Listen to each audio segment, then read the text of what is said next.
And if Trump had been killed and he came within millimeters of being killed, that's just a fact, it could have set off something like a civil war. We're probably already in a civil war, Julia. But just to be clear, I think that I don't condone it whatsoever. But as an analyst, I would say you can't rule that out. Jim Rickards, investment advisor, lawyer, economist, editor of Strategic Intelligence, a financial newsletter, and a best-selling author of multiple books, including your newest book, Sold Out: How Broken Supply Chains, Surging Inflation, and Political Instability Will Sink the Global Economy. And I also know, Jim, you have a new book coming out in November. Folks can go ahead and pre-order that, Money, GPT, AI, and the Threat to the Global Economy. And Jim, you are certainly a friend of this show, and our audience absolutely loves having you on. I do too, and I can't think of a more important and critical time to have you on. I know we scheduled this several weeks ago, and Jim, I'd love to start where we always start with our guests, and that is to get the big picture, macro view, where we are today. But I also imagine a lot of that's going to involve what's happening in the political sphere as well. So I would love to just hand it to you. Take all the time you need to set the table when it comes to the big picture, where we are today. Thanks, Julie. It's good to be back with you. Thanks for that introduction. Yeah, I do a lot of writing and books and newsletters and all that, and interviews. And people say, "Well, Jim, where do you get you're highly prolific? How do you do all that?" I said, "Well, there's never a shortage of material. When I sit down at the keyboard to write something, there's just you have to pick which story to follow because there's so many." I gave a speech in Boca Raton about a week ago. And I said to the audience, I said, I'm not going to talk about Joe Biden or Donald Trump. So you hear a lot about that. And I talked about three other topics: the war in Ukraine, the BRICS currency, which is not here yet, but it's coming, and the currency wars. And those are three really big, important topics. But the point I was making is that, yeah, we're all not obsessed, but I think properly, indeed, focused on the Trump assassination, the fact that Biden's probably going to be out of the race within a matter of days. Polling results. We all know what happened with the Biden press conference the debate in June and all that. But while that's all going on, there are two wars, actually multiple wars, confrontations in the South China Sea. So there's a lot going on that would be hugely significant if we didn't have U.S. domestic political turmoil, but we do. So maybe.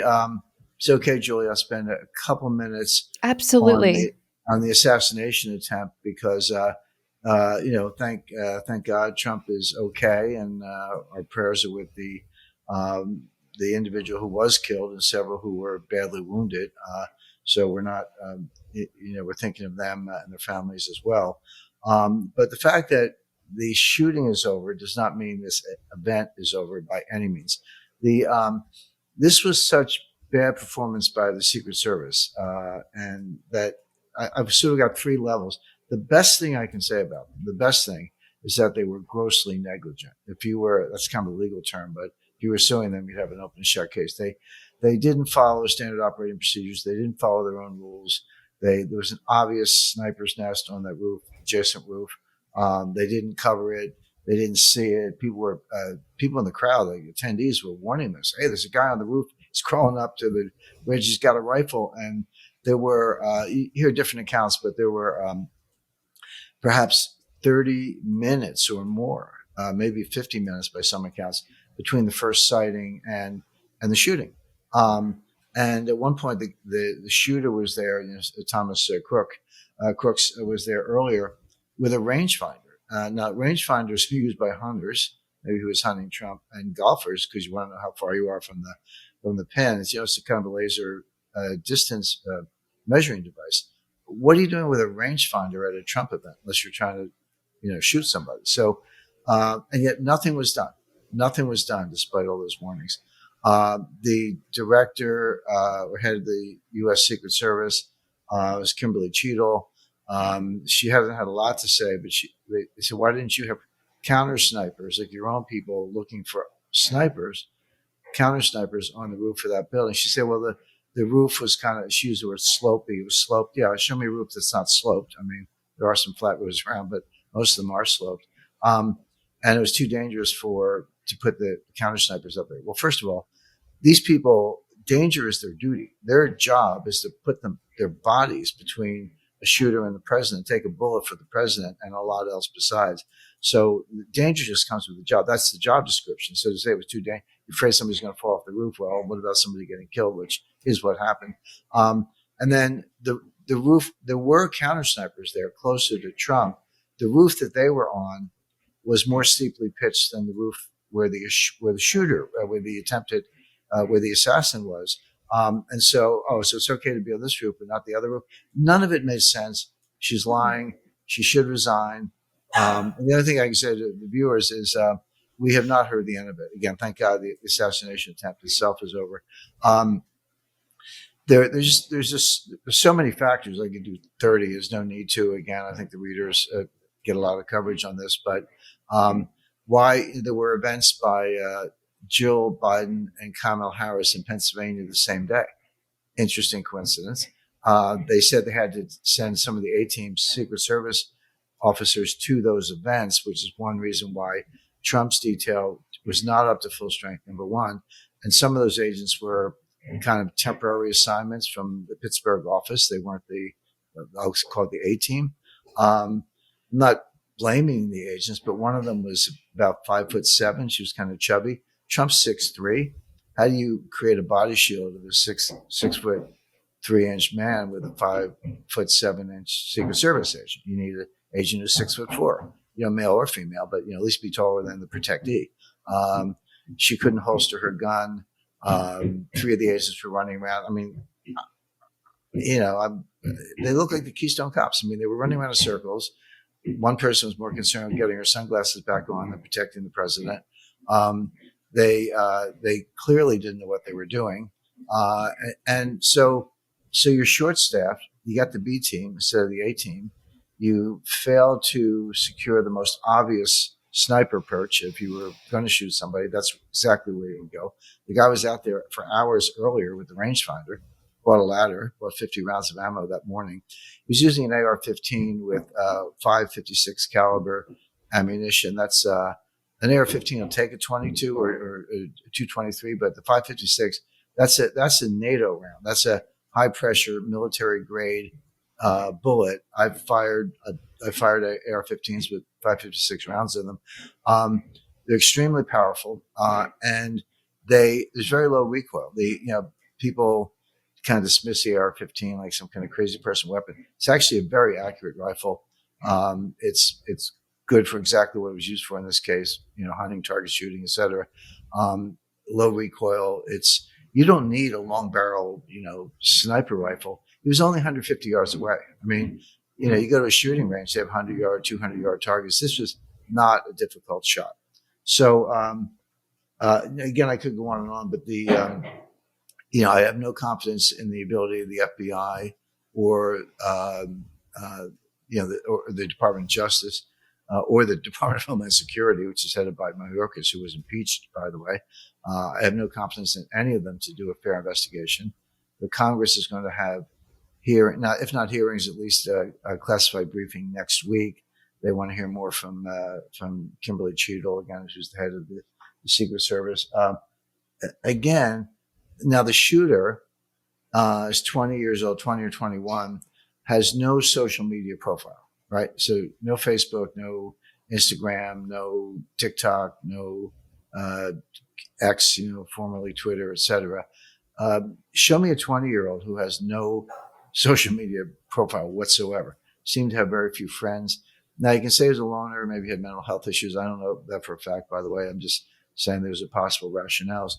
But that would also fit the pattern of if you were setting somebody up to do this, that's the kind of person you would want. Again, very low profile. So at best, this was gross negligence. At worst, it was a kind of passive participation. And what I mean by that is, I'm not saying the Secret Service was out to shoot Trump. I'm saying the Secret Service conducted itself in such a way that if somebody else was out to shoot Trump, they made it pretty easy. Mm-hmm. It was almost as if they were inviting the shooter, like, hey, doors open, come on in.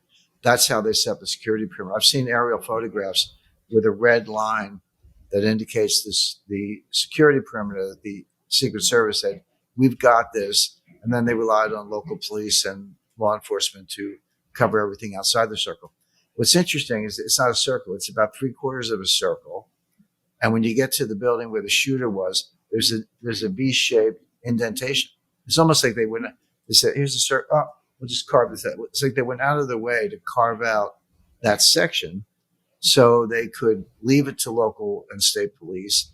I worked for the CIA for 10 years, and I know a lot about their history and assassinations, special operations. This gives you what's called plausible deniability. Again, it's like, yeah, we were kind of in on it, but you can't point a finger at us because that was up to the local cops.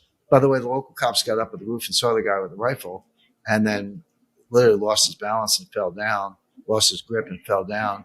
And they were frantically telling the Secret Service what was going on, and nothing was done. So again, a lot more to say, but we know enough already. A lot more to say and a lot more to learn. But we know enough already to say that this is gross negligence at best and some kind of passive participation at worst.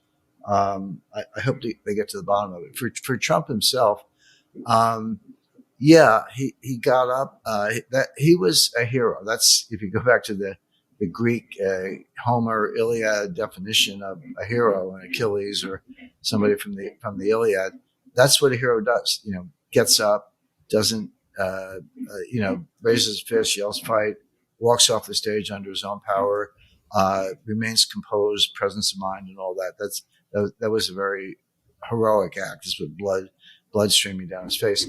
But post-traumatic stress syndrome is real. Anyone who's ever been through a really traumatic event, whether this was an assassination attempt, he came within millimeters of being killed, having his head blown off.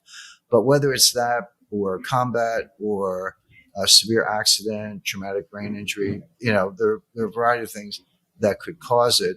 But you don't come out the same. You can come out okay. It doesn't mean you shrivel up in a ball, but you're not the same once you get through it. And I could see that in Trump's face the other day. He's still Trump. He's going to give a big speech and all that. And he's on the campaign trail. But this changed him. It may even be a change for the better, maybe some combination of humility, perspective, gratitude. I don't know. I mean, I'm not a psychologist, but I do know a little bit about these things. He's been changed forever, but it could even be a good thing in the sense of a little more perspective and a little more humility. And so life goes on. But all I can say, Julie, is we have not heard the end of this. This is going to be investigated for months, and I think that we're going to learn more that's very, very disturbing. Exactly. For folks watching and listening, we are recording on the morning of Thursday, July 18th. The RNC is happening. Former President Trump will be speaking tonight, and I know everyone will be watching that. I want to ask you this, Jim, because I thought about this right after it happened. The next morning, I was having coffee with my husband, and I was thinking, what if that attempt was successful? Could we wake up? What kind of country would we wake up to the next morning? That's what really deeply scared me. I actually had Neil Howe, the author of The Fourth Turning, on as well over the weekend too, because I wanted to talk to him about this, but I also want to talk to you about this. What do you think would have happened? It's hard to say, but it could have been very, very ugly. And what I mean by that is the Trump supporters, MAGA Nation, conservative, whatever, however you want to describe it, I've never seen them. And I followed politics a long time, since John F. Kennedy. He was 9 years old. I got in a fight on the football field with somebody because I was for Kennedy, he was for Nixon. We were playing touch football because we had a day off on election day, and we got into a fight over it. So that was my first political experience. But so I followed it closely, and there's a phenomena, in a complex dynamic system, and that is a good description of the electorate and how people think about policy and what they want to do, et cetera. There are these, what physicists call phase transitions. It's like you have water in a pot and you have the heat on, but nothing's happening. It's getting hotter, but nothing's happening. All of a sudden the surface starts to bubble. You get turbulence, and all of a sudden the steam starts to rise. And if you have it in a teapot, it's under high pressure, et cetera. We're kind of in that state where you could go from one stage to another. Now, the Trump supporters have actually been very restrained. I mean, after the George Floyd riots in 2020, that was all Antifa, BLM. It was sort of egged on by Nancy Pelosi and the Democrats. The Democrats were saying Republicans are a threat to democracy. Republicans are threatening violence, dictatorship, and all this stuff. But you look at facts, like why don't we do facts? The riots in the summer of 2020, Trump was calling out, wanted to deploy the National Guard. Democratic state governors refused to do that. Kamala Harris was raising money for BLM, but the Trump side have been actually very restrained. You haven't seen Trump riots. You haven't seen Trump supporters burning down buildings, shooting in the streets, rioting in the streets, etc. But you're not necessarily that far away from that. And I'm not saying anyone supports it. I certainly don't. But human nature being what it is, you can only push people so far. And if Trump had been killed, and he came within millimeters of being killed, that's just a fact, it could have set off something like a civil war. We're probably already in a civil war, Julia, but it's being fought, in the courts, in the ballot box, in media and elsewhere. But could it have led to some kind of, malicious type violence? I mean, I think that's possible. I think, just to be clear, I think that I don't condone it whatsoever. But as an analyst, I would say you can't rule that out. Yeah, I think it's certainly something a lot of people have definitely thought about. I want to ask you, Jim, as we head into election season, how you might be thinking about that from maybe more of an investor lens as well. The economy, markets, folks on here, they do care about investing, finance, economics. So let's start to and a lot of people are going to be paying attention to the election. It's so important. So let's frame that up as well. Sure. Well, we'll start with the fact that Trump, and now the Trump-Vance ticket, now that we know the VP choice, they're on course to win. We have an expression in politics, it's Trump's to lose. Trump's so far ahead right now that he would have to bungle in unimaginable ways to lose it. So right now he's going to win this election. Now, I know November 5th is a long time, and they say a week is a lifetime in politics, and that's true. But also, we're past the point where people kind of lock in their votes. The latest polls, as of this morning, post-assassination attempt, have moved in Trump's favor. They were moving in Trump's favor anyway, but his lead has expanded. And I just have my forecast right now is that Trump is not only going to win, but this looks like it could be an electoral college landslide. And of course, we don't elect presidents by popular votes. We elect them by the electoral college, state by state. You need 270 votes to win. So Trump's path to 270. How does Trump get to 270? If he wins every state that he won in 2020, then that's pretty much a given. Nothing's guaranteed, but he should win every state he won in 2020. He needs to pick up Arizona and Georgia. Right now, his lead in Arizona, I have the polling numbers here, he's 5.7 points ahead. This is way outside the margin of error. It's not a 1 point lead or two. It's 5.7 points ahead in Arizona, and Georgia, he's 3.9 points ahead, which is a very substantial lead and growing. So Georgia and Arizona look solid. So if he gets the 2020 states plus Georgia and Arizona, there are three big states remaining.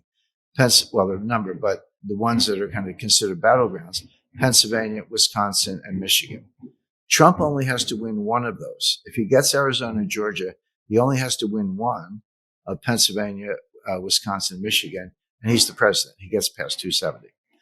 Biden, on the other hand, if Trump keeps 2020 and takes Arizona and Georgia, Biden has to run the table. Biden has to win all three to keep Trump from being president. And right now, Biden is way behind in all three. Even Michigan, Trump's ahead by 3.1, and Wisconsin, Trump's ahead by 3. Again, these are big leads. This is not 0.5 of 1%, et cetera, and trending in Trump's direction. So if that's all the information we had, you would predict Trump's going to win. But Trump has done a brilliant job of expanding the battlefield. In other words, he's taken states that until very recently everyone considers solidly blue, like they're Biden states. There's no way Trump's getting them. And he's put them in play. Those states are Minnesota, New Mexico, and New Hampshire and Virginia. The fact that Biden's ahead only by in single digits in New Jersey. New Jersey? New wow. Jersey. I'm from New Jersey, and I know a lot about the politics there. Look, Menendez is a senator, just got convicted of That's right. bribery. There was a truck driver from South Jersey who almost beat the governor, missed by a fraction of 1%. They almost had a recount. So don't rule out New Jersey, but you don't need New Jersey. Here's the point. Virginia's tied, trending in Trump's direction. If Trump takes Virginia, he doesn't even need Pennsylvania. I said Pennsylvania would put him on the path to victory, but if he takes Virginia, he doesn't. He could take both. In fact, I expect he will. So I'm just making the point that Trump has multiple paths to victory, but let's just say they all go Trump's way. So Trump wins all the battlegrounds I mentioned, and Virginia, and maybe Minnesota. This could get you to 330 electoral votes versus 208 for Biden.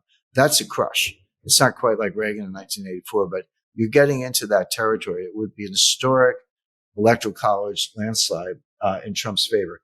On the other side, Biden's approval rating on a good day is 40%. Often it's been in the high 30s, 37, 38%. No incumbent president has ever won re-election with such a low approval rating. That's never happened. Jimmy Carter was in that territory, but he didn't win when he was running for re-election. So that's sort of the Trump case. And again, he's on a clear path to victory. Now, what's going on the Democrat side? Here is very interesting because a metaphor we've always used in talking about nuclear warfighting was two scorpions in a bottle. If either one strikes, the other one can strike back and they both die. But the two are the two scorpions in a bottle. So right now, there's a group around Biden. He's encased. You can't get access to Biden. Even the chief of staff, Jeff Zients, Ron Klain, former chief of staff, Bob Bauer, his lawyer, they can't see him very easily. They have to get through what I call the Gang of Eight. So the Gang of Eight, it's Jill Biden, Hunter Biden, Valerie Biden Owens, who's Biden's sister. She's the smartest one in the family. So she's part of the Biden crime family. So you got Jill, Hunter, Valerie, a guy named Mike Donilon, who's the brother of Tom Donilon, who was Obama's national security advisor. Steve Ricchetti, longtime aide to Biden. Bruce Reed, he's an old Bill Clinton hand, but very seasoned political analyst. Anthony Bernal and Annie Tomasini. No one's ever heard of them. Who's Anthony Bernal and Annie Tomasini? They are the two closest aides to Jill Biden. That's the the first lady's staff. So you got Jill, Hunter, and Valerie. They're in the family. Anthony and Annie are practically in the family because they're aides to Jill Biden, not Joe Biden. And then three longtime, very close associates. So that's the Gang of Eight. And they're the ones encasing Biden, telling him to stay in the race, setting up the interviews with Lester Holt, George Stephanopoulos. I mean, Biden gets on TV with Lester Holt. You can't think of a more friendly anchor for Biden than Lester Holt. NBC is practically an arm of the Democratic National Committee. And Biden picks a fight with Lester Holt on the air. Says, what are you making that? Come on, man. He's screaming at Lester Holt. Like, give me a break. He's your best friend, Joe, whether you know it or not. Apparently he doesn't. Now, there's another group called the Super Friends. This is all Washington jargon, but they're called the Super Friends. The Super Friends are Chuck Schumer, Hakeem Jeffries, Nancy Pelosi, and a few other top Democratic advisors. But, the minority leader in the House, majority leader in the Senate, and Nancy Pelosi's the oldest, shrewdest hand on Capitol Hill. Don't mess with Nancy Pelosi. They're the ones telling Biden he has to step aside. He, based partly on the polling that I just shared, Biden's delusional about the polling. He thinks it's a close race. It's not. The numbers I gave you are as of this morning. It's not a close race at this point. They're telling him that. They're telling him he has to withdraw. And they're concerned. They're not really concerned about Biden. I mean, this is Washington, as Harry Truman said, if you want a friend in Washington, get a dog. But they're concerned about the down ballot voting. They're concerned that they could lose badly in close Senate seats and House seats, and not only lose the White House, which seems likely at this stage, but lose the Senate where they have a one vote majority and lose the opportunity to regain the House. So they're worried that not only will Trump be in the White House, but you'll have maybe 55, 56 Republicans in the Senate and like maybe 230 members in the House, which is a substantial majority. So you don't have to worry about these flaky rhinos. So that's what they're looking at. And then now there were a whole bunch of technical issues surrounding that until very recently, but they seem to have been settled. Number one, if Biden steps aside, it's going to be Kamala Harris. So all this, the Gavin Newsom, Gretchen Whitmer, Jay Pritzker, all those trial balloons, a couple others on the list.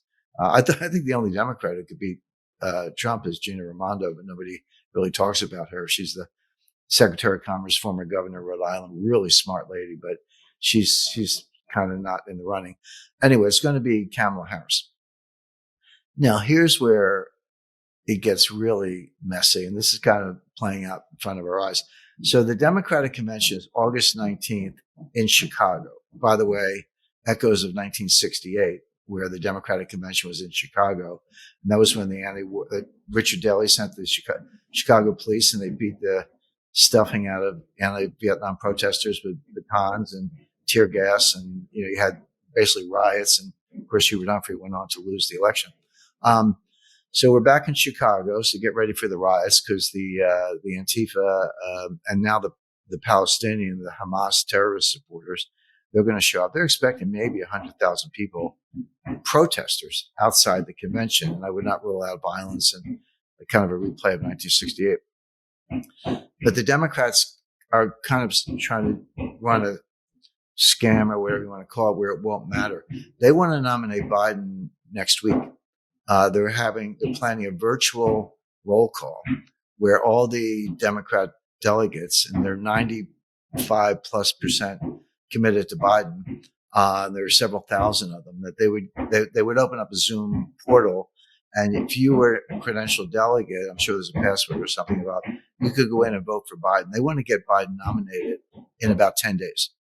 So it'll be before the convention. Conventions are kind of this big party. I've been to some. They're kind of big parties anyway. But this would make the Democratic convention a complete puppet show, because the nomination would be over in a matter of days. This was being pushed by the Gang of Eight, because they're like, hey, by the way, there's a very complicated reason for why they even thought of it in the first place, which was Ohio had a deadline of August 7th for nominating your candidate. I don't know who thought of scheduling the Democrat convention on August 19th after the deadline, but Ohio said, sorry, it's August 7th. So if you don't have a nominee by then, you're not going to be on the ballot in November in the state of Ohio, which has implications for the Senate race. So the DNC said, okay, we don't trust you, Ohio. Ohio did extend it, but they can always change their mind. We're going to do a virtual nomination, what I was describing, before August 7th. So we have our nominees, we're on the ballot, and then the convention will just be for show. However, as Biden's mental health continued to deteriorate, as he imploded during the debate, they said, oh, now we have another reason for doing it. Let's get this done before the super friends, Pelosi, convince Biden to withdraw. And the Kamala Harris bandwagon gets rolling. So now what happened just yesterday is the funny thing is, Julia, I do a lot of homework and preparation for these interviews, but it used to be you had to, refresh every day. Now you have to refresh every couple of hours. So now this roll call is still in the works, but it won't start until August 1st. So we're really in a very small window. It's July 18th as we're recording this. They're going to start the virtual roll call on July 1st. They got to throw Biden under the bus between now and August 1st. So it's like a 12-day window. If you had to handicap it, do you think he's going to be the nominee, or do you think they'll? Right now, I think he is going to withdraw. But I'll just why? What was that? Why? We learned that Chuck Schumer went to the White House and said to the president, "You have to withdraw." Hakeem Jeffries did the same thing a few days ago. Mm-hmm. Nancy Pelosi has not surfaced, but she's working the phones like crazy, and I spent a lot of time on Capitol Hill as a registered lobbyist for 10 years. Nobody's more shrewd and more determined. If Nancy Pelosi decides you're out, don't mess with Nancy Pelosi. So, but the fact that Schumer and Hakeem Jeffries actually did deliver that message. And then what are the latest developments from the White House? Biden said kind of like, well, convince me that Kamala can win, but that's opening the door. Then he said, I'm not withdrawing unless I have an illness. And then the next day he gets COVID. Supposedly, that's what we're being told. Who knows what's true or not. So now you have the excuse for, if not graceful, at least good off ramp, which is, I was going to run, I was going to win, but I got sick. And so I'm stepping aside. So I think everything is set up now for Biden to withdraw in a matter of days. We know it's going to be Kamala Harris. Now, I promised your viewers that the story never ends. There's always another bit of intrigue. And here's the latest. And I don't know if this is going to happen or not, but it could happen legally. And there's a lot of talk about it, which is if Biden steps aside and Kamala Harris becomes the presidential nominee, who's the vice presidential nominee? Because you need one of those. Could be Barack Obama. Now, a lot of people just jumped out of the seat. Wait a second, he's already been president twice. He can't do it again, et cetera. That's not what the 22nd Amendment says. The 22nd Amendment to the U.S. Constitution it's actually very plain. It says no person shall be elected president more than twice. It's just like that's the first sentence. It just said that's very plain. Okay. Well, but it doesn't say you can't be vice president. So Biden could be elected vice president, and that would not violate the 22nd Amendment. There's no prohibition. Obama, yeah, Obama could be. I'm sorry, I misspoke. Obama. It's yes, okay. You're right. Obama could be elected vice president, even though he's been elected president twice. That does not violate the 22nd Amendment. Now, if you want to play it out a little bit, so the Harris-Obama ticket wins. Because if it's Harris Obama, that completely changes everything I said earlier. Polling, all of a sudden, the black vote might start to come back to the Democrats a little bit. They've been leaning heavily towards Trump. Hard to say how that'll play out, but it can only get better for the Democrats, even though it's a little bit, it's close in a lot of states. Like I say, I gave 3 or 4 states that Trump's likely to win, but these things are not impossible in a 2-month period, 3-month period. So let's say the Harris-Obama ticket starts to get black votes, starts to increase turnout, et cetera, and they win. I had to do more analysis, but I wouldn't rule that out. So now you're in a position where, I'm not saying this will happen. This is not a forecast, but just legally, Harris could resign, take a nice ambassadorship to Paris or something, and Obama would become president. And that does not violate the 22nd Amendment because he wouldn't be elected president. He would be elected vice president. He would become president if Harris stepped aside, but he wouldn't be elected president for the third time. And it does not violate the 22nd Amendment. Very similar to what Gerald Ford, in 1976, Gerald Ford was the president and Nelson Rockefeller was the vice president. Neither one of them were elected. Gerald Ford was handpicked by Richard Nixon to fill Spiro Agnew's seat. Nixon resigned. Ford became president. And then he picked Nelson Rockefeller to be vice president. But neither Ford nor Rockefeller were ever elected to national office. So it can happen. And I think if you get Obama as your vice president, it completely changes the dynamic. And I'll drop one last footnote, which is the Democrats and the lawfare crowd never quit. They've lost a lot recently with the Supreme Court decision in Trump versus United States. They've lost a lot. Some of these the classified documents case in Florida has been dismissed by Judge Cannon, et cetera. But there's one more landmine, which is you always hear about January 6th. Well, don't forget about January 6th, 2025. That's when the Congress certifies the electoral vote. So let's just say Trump wins a big electoral vote landslide, which is what I've been describing, 330 votes, whatever. You get to, there's an intermediate step at the state level. You get to Washington, January 6, 2025. You got to count the votes. Jamie Raskin, member of Congress, has already said he's going to introduce a resolution to the House declaring Trump an insurrectionist under Section 3 of the 14th Amendment. That was the insurrection clause this is why Nancy Pelosi, right after January 6th, 2021, Nancy Pelosi started saying insurrection, insurrection, insurrection.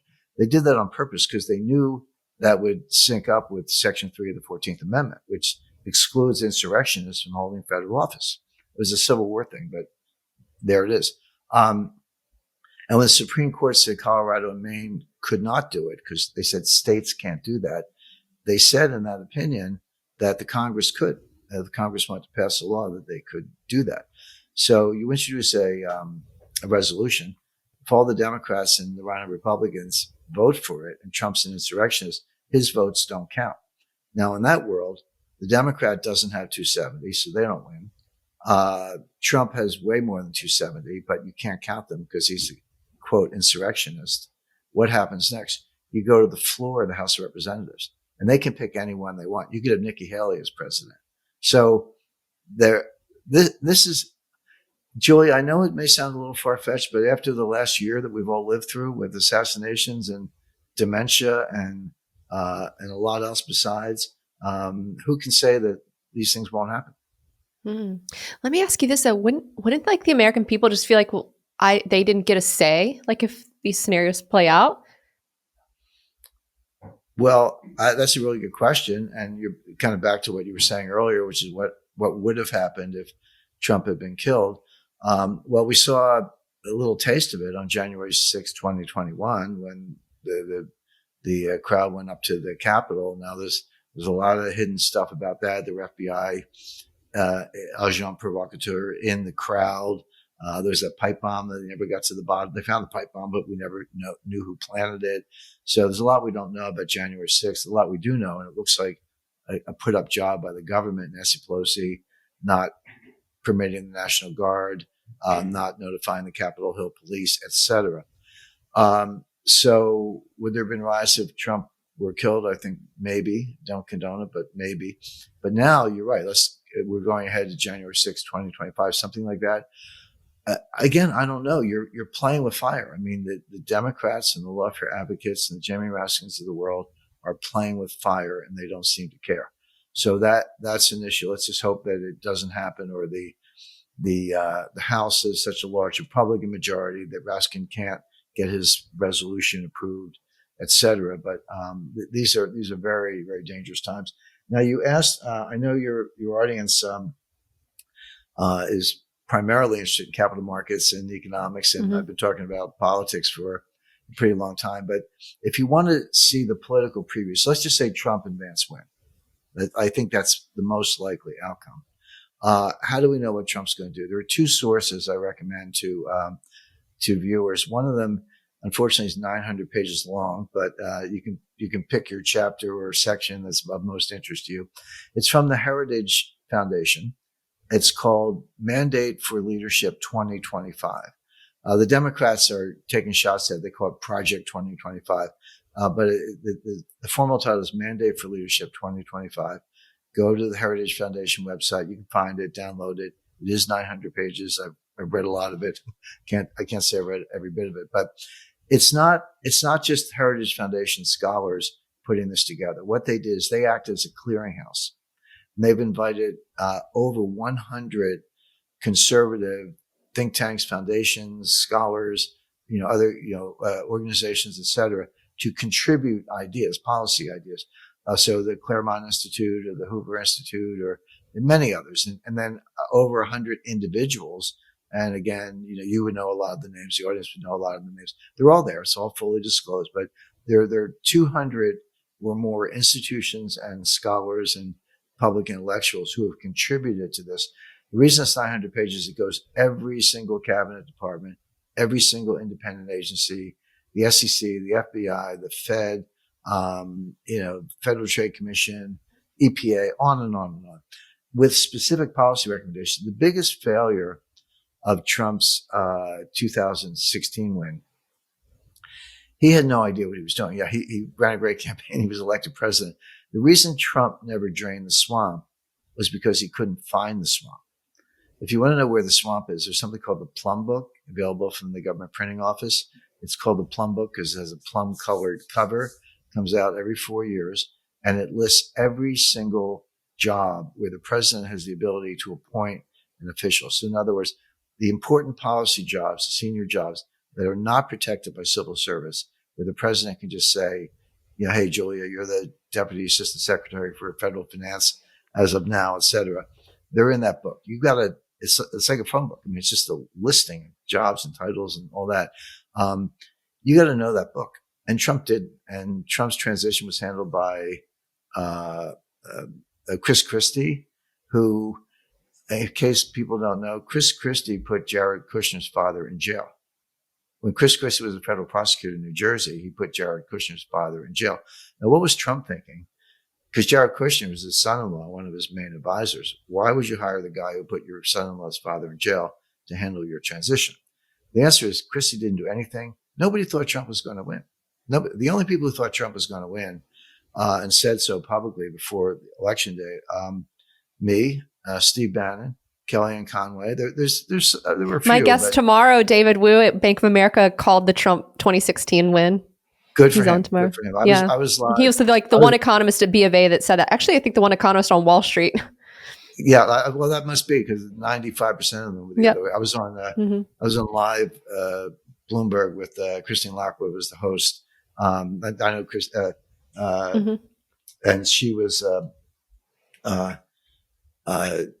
When I said that to her, like her jaw dropped, and she's very smart, and I worked with her quite a bit, but she was just shocked.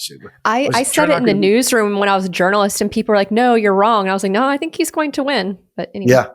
Okay, so we'll add you to the list. So there were a handful, but no more. But Trump didn't think he was going to win. Melania was hoping they wouldn't win because she didn't want to be in the limelight. But they did, and then they had to put an administration together, and they were completely unprepared. As a result, going back to the plum book, there's 8,000 jobs. There are probably 3,000 that are critical. A lot of them were Obama holdovers. He never changed them. He changed the cabinet, but you got to go. There's a cabinet secretary, then there's a deputy secretary, then there's a deputy assistant secretary, and then there's an executive assistant to the deputy. You got to go down 4 or 5 levels and change all those people. Now, having said that, I don't think I know that they're much better prepared this time. And there's a widget at this Heritage Foundation website I mentioned where you can throw in your name and your resume and just put it in there. Now, it doesn't mean anybody gets a job, but they're getting thousands and thousands of applicants, and they're screening them and checking out the backgrounds and all that good stuff. But they'll be much better prepared. There's another source which I don't have yet, but I'm expecting in days, which I think will be even better. Peter Navarro spoke at the Republican National Convention last night. Peter Navarro just got out of jail. He served a 4-month federal prison sentence for contempt of Congress or failure to obey a subpoena. But he relied on executive privilege, which he worked in the White House for 4 years. He was entitled to executive privilege. That's a very well-established doctrine. But the Democrat Department of Justice and the Biden judges said no and sent him to jail. Well, he's out. He spoke at the convention. I expect he'll be back in the White House in January in the new Trump administration. He's one of the top economic advisors, top 2 or 3. I would say the other one, Robert Lighthizer, Peter Navarro. Larry Kudlow will be hanging around, but the Navarro and Lighthizer are the 2 big brains. He just wrote a book, and it's called it's got the word MAGA in it, but it's basically the plan. But Navarro's book is the economic blueprint for the Trump administration. And in my view, I haven't read it because it's backordered at Amazon. I'll get my copy in a few days. But because of his influence on Trump and his role in the first administration, I expect that that's even more focused and more detailed than in economics than the Heritage Foundation report I mentioned. So what's in it? You're going to see high tariffs. China's going to be smack silly with high tariffs. They're going to emphasize domestic jobs, domestic manufacturing, investment in the U.S., use CFIUS, Committee on Foreign Investment in the United States, to put up barriers against Chinese investment in the United States. Now, this is all your neoliberal, globalist, Austrian, von Hayek, or Hayek and von Mises economists are running around with their hair on fire saying, oh no, you're going to ruin free trade and free capital flows and free markets and all this stuff. That's nonsense. First of all, there's no such thing as free trade. It's a theory they teach to you in freshman economics, but it's all garbage. The trade is rigged. There's subsidies. There are non-tariff barriers to trade, theft of intellectual property. Every way of rigging your cost of production and export base that you can think of is done, including the United States, which, Boeing is, I think, the fourth largest export sales generator in the world. There is no free trade, but people talk about it. What Navarro and Lighthizer and ultimately Trump, and I would say J.D. Vance is totally on board with this, is not new. This is what Alexander Hamilton started in the 1790s under George Washington. George Washington and Alexander Hamilton went out to Lake Parsippany, New Jersey, and there were waterfalls. And they go, hey, great place to put a factory. They threw up tariffs against imported British goods. We did steal their technology in terms of how to weave fabric, but they built U.S. industry behind a wall of tariffs. That was then amplified in the 1830s and later by Henry Clay. And Henry Clay actually called it the American system. But from Alexander Hamilton in 1790, Henry Clay in the 1830s, by putting up tariff walls and encouraging U.S. industry and innovation and investment, et cetera, they created one of the greatest eras of growth and prosperity and scientific advancement and, the telephone, the telegraph, railroads, steel mills, Carnegie, et cetera, in the history of the world. And we continued that through most of the 20th century until 1962. And that's when the Kennedy administration got the free trade bug and they started reducing tariffs, et cetera.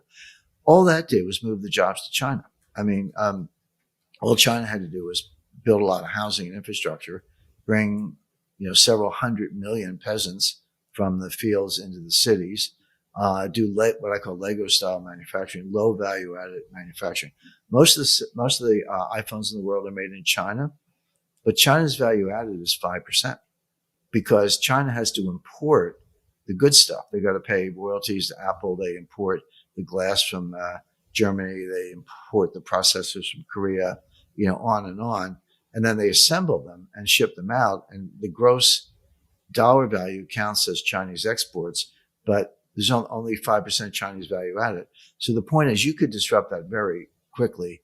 And why is maximizing export revenue, or getting the cheapest possible iPhone, why is that the most important thing? Why is that more important than decent jobs for Americans, rising real wages? And by the way, you get higher income taxes out of that. People can afford homes, et cetera. So this is, I see the Navarro Lighthizer plan backed up by the Heritage Foundation report as a reincarnation of the Alexander Hamilton, Henry Clay American plan, which was very, very successful. So if your viewers want to know, where do I invest? I say the U.S. is going to be, I'll add India, but the U.S. is going to be one of the most attractive investment venues. We all know the famous story. Henry Ford gave his workers a $5 raise once upon a time, and people are like, hey, why did you give the workers more money? You didn't have to do that. He goes, I gave them more money so they can buy my cars. In other words, what good does it do you to be selling stuff in the U.S. if people can't afford it? So this is a big win for the U.S. But if people want to know the playbook, it's Navarro's book, the Heritage Foundation, and the original American plan. Yeah, I'll definitely check it out. I am really interested. Let me ask you this. Our current state of the economy, that the path that we are on right now, also maybe I'm sure you have a take too on just the rising debt deficits here in the US. Can you kind of talk about the current path that we're on? And do you think in the event that the base case here is a Trump victory, a Navarro plan as you outlined, can we avoid recession? Do you think we're on path for a recession currently? And do you think that we may avoid one? Just I'm a bit curious, like how you kind of contrast the two different economies or ways of handling the economies. We're definitely on path for a recession. We may already be in one. As you know, the National Bureau of Economic Research in Cambridge, Massachusetts, they're they call balls and strikes. That's the group. It's a private group. They're the ones who decide when did a recession start, when was it over, etc. So no one has called an official recession, but they're usually like 9 months to a year after the fact. Like when the National Bureau of Economic Research says, "Oh, the recession started a year ago," like, well, thanks a lot. It's almost over, but thanks for telling us. So we may actually be in a recession right now, but if we're not, we could very well be headed for one. And there are lots of technical indicators. I don't want to get too down in the weeds, but for the past 2 years, yield curves, treasury yield curves, have been mostly inverted, meaning a normal yield curve is upward sloping, so shorter maturities have lower interest rates than longer maturities. If I'm going to lend you money for a month, I want a certain interest rate, but if I'm going to lend you money for 10 years, I might say, hey, Julia, a lot could happen. I'm going to charge you a higher interest rate. That's a normal yield curve. When the yield curve is inverted, the long-term rate is lower than the short-term rate. Now, that makes no sense in terms of risk, but it makes a lot of sense if you expect a recession. Because if you take a 4.5% coupon, 4.5% yield to maturity on a 10-year treasury note, and interest rates drop to 2%, you had a huge capital gain. Like that 4.5% coupon is going to look really good in a world of 2% interest rates. So investors, and this is the big money, sovereign wealth funds, pension funds, et cetera, endowments, they'll say, yeah, I'll take that rate. It's lower than the overnight rate is like 5.5%, and the 10-year note was 4.5%. So why would you take a lower rate on a much longer maturity? The answer is that overnight rate is an overnight rate. It could change quickly, and I'm only locked it in for a month or 6 months or whatever. But that 4.5% rate could look really sweet in a world of sub 2% interest rates. So that's a signal that a recession is coming, because that's why you would take the lower rate, because in a world of lower rates, interest rates go way down. Now, what's happened literally just in the last couple of weeks is the yield curves are starting to uninvert. That is and it's not because the longer term rates are going up. They're not. It's because the short term rates are dropping really fast. So the yield curve is starting to assume a more normal upward sloping curve. What does that mean? That means we're in the recession. That means that, inflation is not a concern at all. And rates are trending down. Car sales are dropping. Housing is unaffordable. The unemployment report's kind of a joke. And what I mean by that is, as you know, they have two reports, the employer survey and the household survey. One, you call employers and say, how many people did you hire or fire? The other ones you call household and say, did you get a job or lose a job? In theory, they should be the same. Of course, they never are, because the survey is never 100%, but they should be close. They're not close. They've diverged to a significant extent.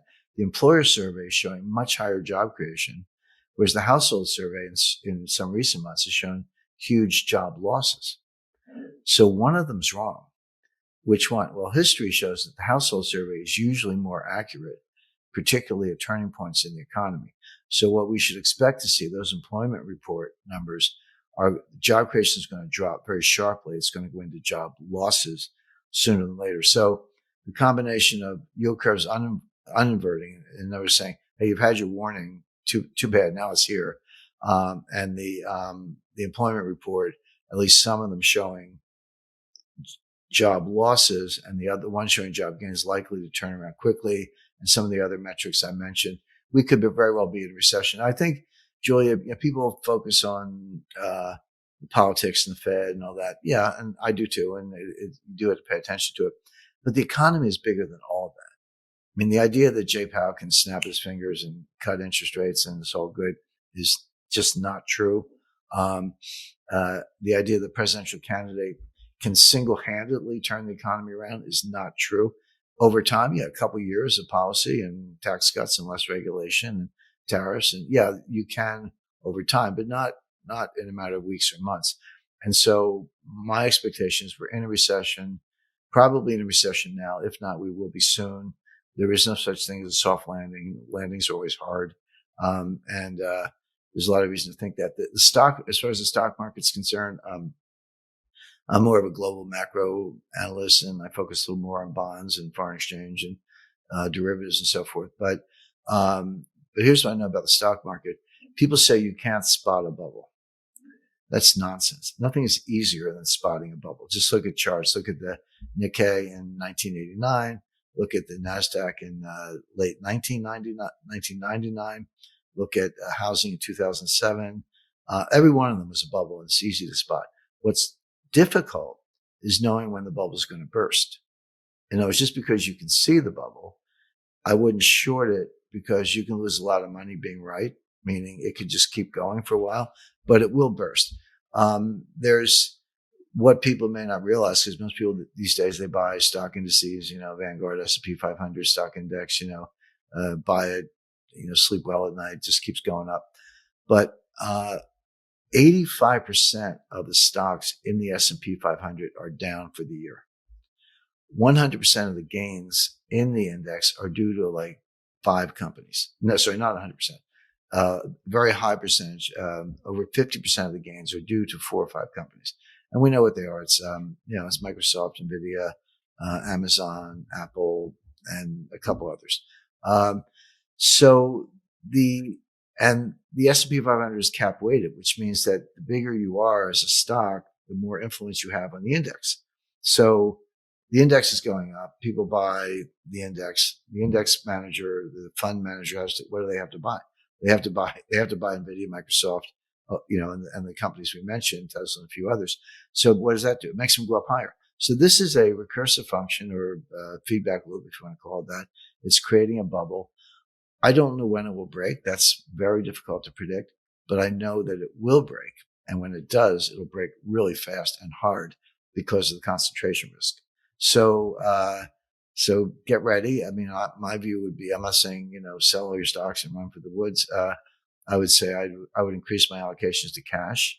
I would have a 10% allocation to gold. Gold's right now today is near an all-time high, just a few bucks away from an all-time high.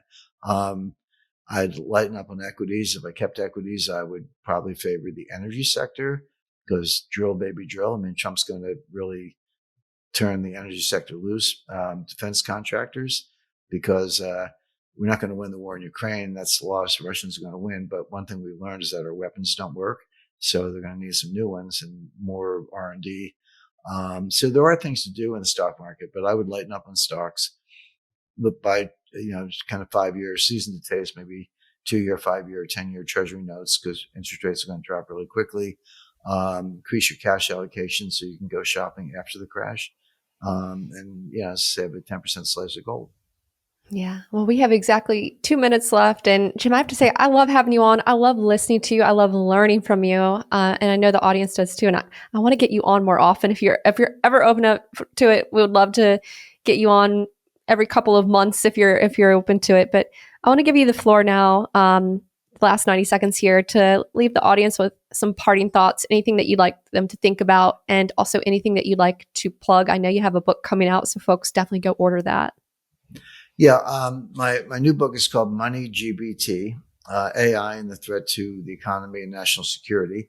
So obviously it's about AI, but I stay in my lanes, which are, capital markets and national security. I think AI is powerful and will do some wonderful things. I don't question that, but there are enormous dangers that are being overlooked. I've spoken to the top experts in the field, did a ton of research on this, and AI could actually combine with human nature. I'm not saying that AI is not going to work. I'm saying the opposite. I'm saying it's going to work exactly as it's designed to do, but it ignores aspects of human nature. So when you combine AI and human nature, this will actually accelerate panics, increase runs on the bank, increase capital market crashes, possibly lead to the closure of exchanges, et cetera, so that all the traded equity becomes private equity. And then I also have a chapter on national security, particularly with regard to nuclear war fighting and how the use of AI in the nuclear war fighting arena could actually make the likelihood of a nuclear war, annihilation of civilization and the death of the human race more likely, with, again, very specific examples and metrics and historical examples, et cetera. So, I'm not dissing AI. I'm saying, and GPT is kind of a novelty, it's kind of a high-speed plagiarist. So I sort of discount the role of GPT. I say AI is powerful, but it also has dangers, and I point those out. And then, so anyway, I think that's very timely in terms of right now AI is just, hey, it's going to like transform the world, bigger than the internet, make everything good. It has some good aspects, but it has some dangerous aspects, and they're all described in the book. So that's Money GPT. It's available for pre-order on Amazon right now. Thank you. And one other book I recommend, although if you read it, you won't sleep. It's by Annie Jacobson, called Nuclear War. And it's exactly what the title says. Brand new bestseller, easy to find. It's nonfiction, but she does a scenario of how a nuclear war would play out. It's absolutely frightening, as it should be. I've been to some of the venues she describes. I've been to Strategic Command in Omaha. I've been in the Pentagon, intelligence community, obviously. She did an enormous amount of research. And just to boil it down, Julia, when all is said and done, the missile launches, comes at us, spot it. Is it ICBM? Is it heading our way? Where's it going to hit? Who shot it? Is it nuclear armed? Try to shoot it down, which will probably fail, etc. When you boil it all down, the president has 6 minutes to decide whether to end the world or not. And I won't say more because she does a really good job of playing that out. 6 minutes. Every time I think about that, that's pretty frightening in and of itself. But when I think about Biden being the one trying to make the decision, it's even more frightening. So let's get him, push him to one side. But those are, and I mentioned Peter Navarro's book. Those are all really good sources. I think your audience would be interested in. Yeah. Well, Jim, we'll have to have you on. Maybe we can do our in-person one later in the fall. I really appreciate you, Jim Rickards. Thank you so much for sharing all of your knowledge, your wisdom. We absolutely love hearing from you. Thanks again. Thanks, Julia.